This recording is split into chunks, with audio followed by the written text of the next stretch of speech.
can't tell you how excited I am to be here for the 6th event. I don't know if I've made every one of them, but I've certainly tried to. And this is such an incredible group, and I just absolutely love what you do. I have said it at some of these previous events that I inherited the gardening gene from my mom. I remember I'm number 4 out of 5, and I remember my mother walking around the yard telling people all the different plants in the yard, and I would think to myself as a young child, like, who in the world cares? And then as I had my own home, just one day it occurred to me as I'm walking people around identifying all the plants in my yard. So it really is something that brings me great joy personally, just to be able to be outside in our wonderful community, and then to have that satisfaction of being able to grow not only plants in your yard, but in a garden to be able to sustain our community. And we are doing so much with community gardens right now, and really so much with sustainability and resiliency.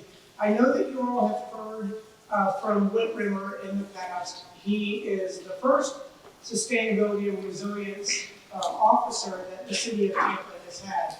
And when I hired him on, I told him, don't look at yourself as sort of a one-man band. Look at yourself as having a team of over 4,000 people, because every decision that we make in this city is woven through that lens of sustainability and resiliency. It is incredibly important to us personally, but also to our community and to the future of our community. And we have a lot of initiatives that are going on. Just this year, we've given over 400 trees away. We have a plan. We received a grant from the Forestry Service, and we've already done 2,000 tree giveaways, the smaller saplings. We're getting ready to do another one of those. The first one I did was very exciting, down by Sulphur Springs Pool in the parking lot. The very first tree I put in their trunk of their Lexus, and the very last tree I strapped it to the back of someone's motorcycle. We have covered the game. But we are looking to plant 30,000 trees by 2030. And so we have a number of different ways of doing that. And one that I'm very excited to see, because it'll bring the communities together, is our equivalent of Paint Your Heart Out, but it's Plant Your Heart Out. And looking at the different neighborhood watch groups, neighborhood associations, bringing everyone together, figuring out where the trees would best be placed, and then we would deliver them in the neighborhood, would plant those trees, and also maintain them until they grew to the maturity that they didn't need constant oversight. So we're very, very excited about that. Our tree canopy, many of you know, we have a study done every 5 years by USF, and we have literally been known to have one of, if not the best tree canopies in the world. Well, with all of the development that we have seen in the past several years, this last one that we received last year, we had an 8% reduction in our tree canopy. So again, we're looking to be able to replace those trees and ensure that they're trees that not only provide the environmental effect of filtering the air, but also we have done the study as well to see where those heat deserts are in our community, where we have so much pavement and not the ability for the land to soak up Florida's wonderful heat. And so we're making sure that we're putting trees in those locations and not palm trees. We all like to look at palm trees, but they do look beautiful on a postcard, they look beautiful in person, but those are the ones that are providing the benefit to us individually and to our communities as well. I don't know if any of you guys saw, if you want a quick laugh, one of the things that almost kills me is the crepe murder, I call it. When I go by and I see the lawn services with the chainsaws and they're just whacking these.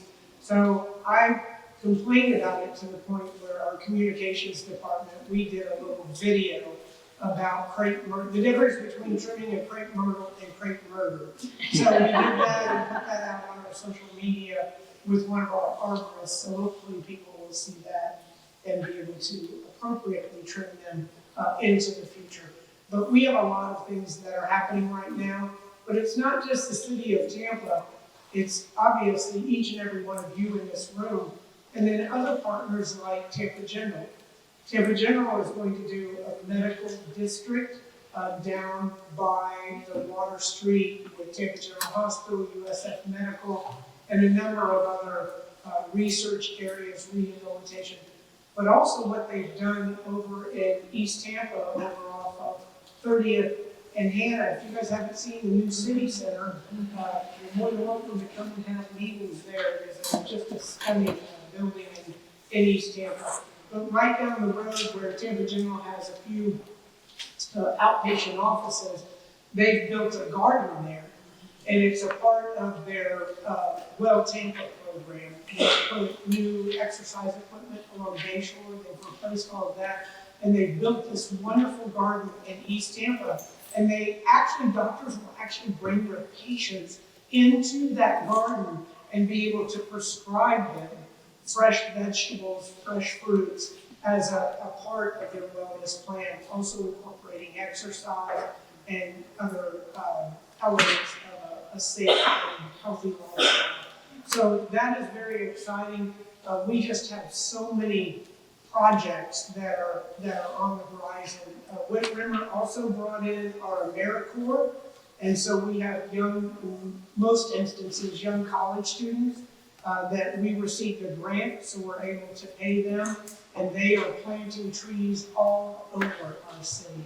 So it's just a very exciting time in our community, but I appreciate all that you are doing, each and every one of you, what you're doing to not only spread the word and the love and the passion for gardening, but for community gardening, that again brings everybody together to build that sense of community and also to be able to educate the future gardeners.